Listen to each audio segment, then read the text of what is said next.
the National Board had already formed under our chairman, Ross M. Brock, a task force, a GBLT task force. And I guess many of you know Julian Bond, who is our former chairman of the board.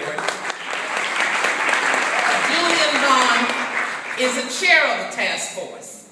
And I have been a member of the task force since its inception. But as Julian would tell the story, he was trying to move slowly with the board because we had many people on the board that we knew that would be resistant to our position and our need to change and our need to educate the public.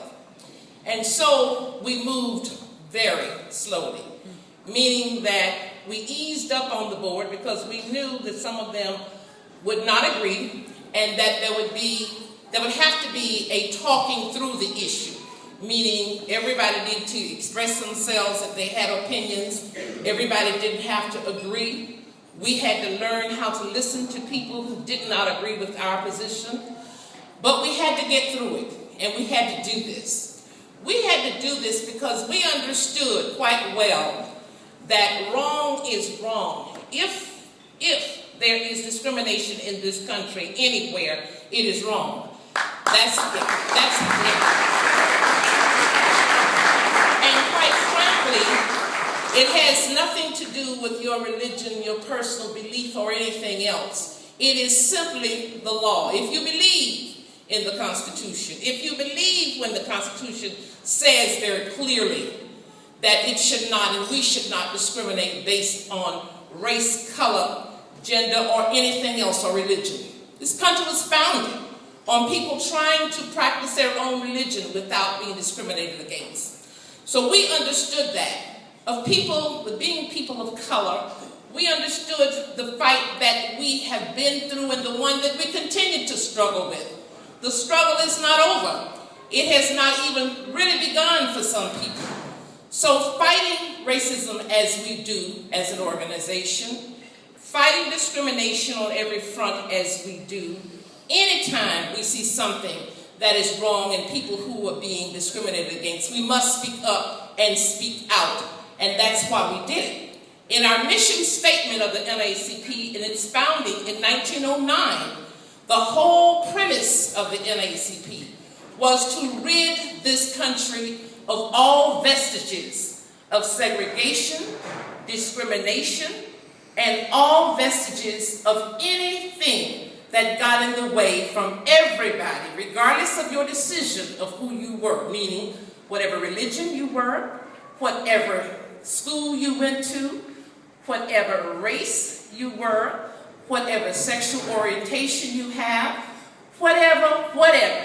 This was a country you were supposed to come and be free in. If we were going to be free, that meant everybody had to be free. So anything that gets in the way of a person's freedom, it is a problem. The next thing you'd want to know, why wouldn't you want someone to love? Why wouldn't you want someone to fall in love? Why wouldn't you? Why would you stand in the way of someone who wants to marry somebody that they love? Why would you want to stand in the way of someone who wants to have children? Why would you do that? Why would you block an opportunity for happiness for everyone? Why? And I am still struggling with one part of this, and that is, why do so many people care so much? That's what I'm trying to figure out. Now,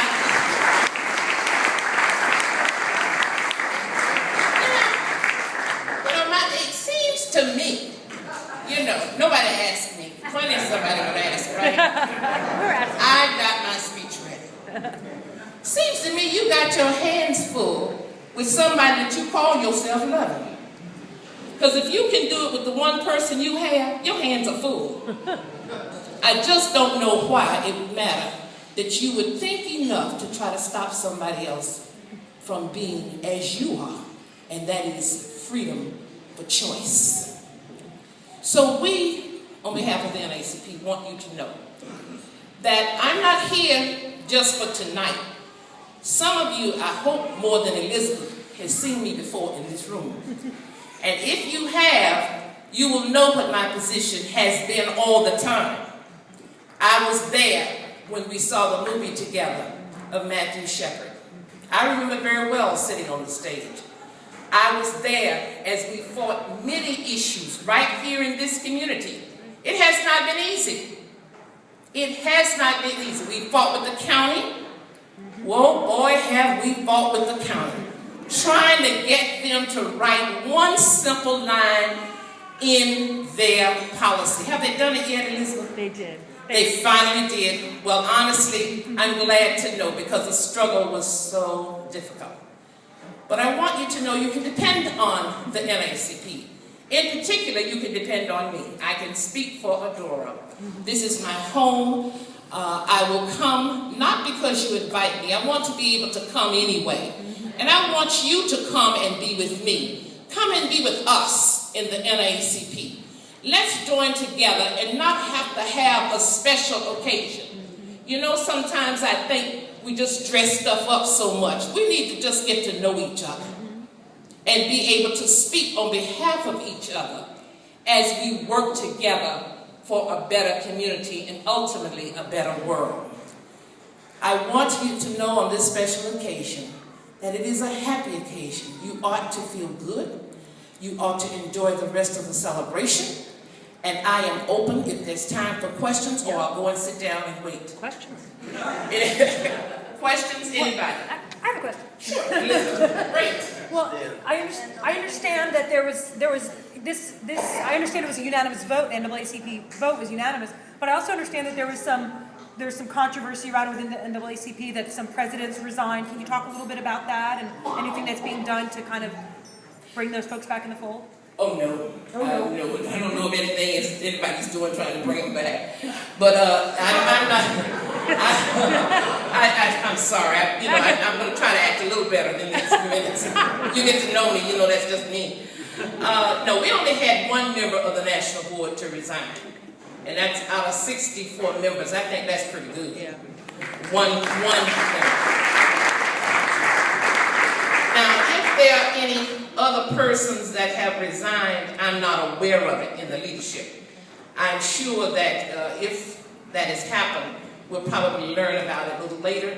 But at this point, I'm president of the state of Florida, and every president that I know, we met last weekend, they're still in place. Thank you. Yes, sir. Where did you get that wonderful hat? This one came out of Jacksonville at Field's Shoe Store. They sell hats and shoes. And just have fun. You know, listen, I gotta have some fun at this part of my life, right? Thank you for asking. Any other questions?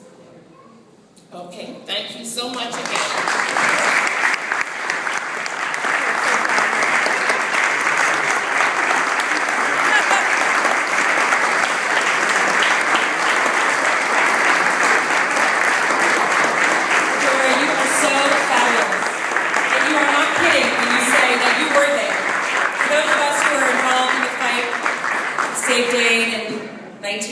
God, was it 7, 8, 9, right, Cindy? Adora was there. Remember, it wasn't such a given that there was going to be such widespread support. But Adora, you have been there. Anyway, I know better than to follow that talk, both the substance of it and the whole presentation, the whole what you got going on. So, what do you say? Let's eat.